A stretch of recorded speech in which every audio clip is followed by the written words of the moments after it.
महर्षि वाल्मीकि के जीवन से यही प्रेरणा लें कि हमारी सोच को सही दिशा में रखें, हमारी संगत को सही लोगों के साथ रखें, नियमित सत्संग करें, स्वाध्याय करें, अच्छी पुस्तकों का अध्ययन करें, तो निश्चित रूप से हमारा जीवन भी एक आदर्श जीवन हो जाएगा और हमारे व्यक्तित्व में भी एक के बाद एक अनेकों सकारात्मक परिवर्तन नजर आने लगेंगे।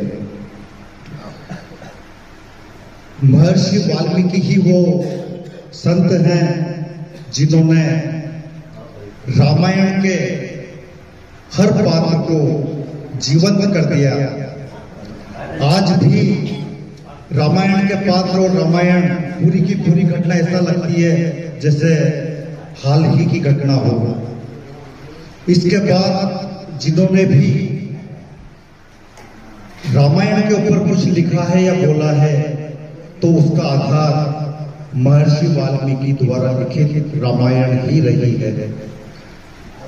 चाहे राम का जीवन हो या रामायण के अन्य पात्रों का जीवन चरित्र हो, उन पर जिस भी संत, महर्षि, लेखक, विद्वान जिन्होंने भी लिखा है, बोला है, सोचा है, चिंतन किया है, उसका पूरा आधार महर्षि वाल्मीकि द्वारा लिखित रामायण ही रही है।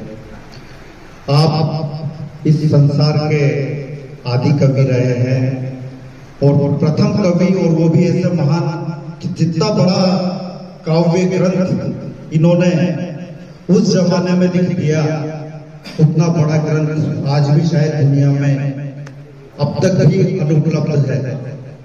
यानी संस्कृत भाषा में सबसे पहले लिखा गया सबसे बड़ा ग्रंथ वो महर्षि वाल्मीकि का ही है।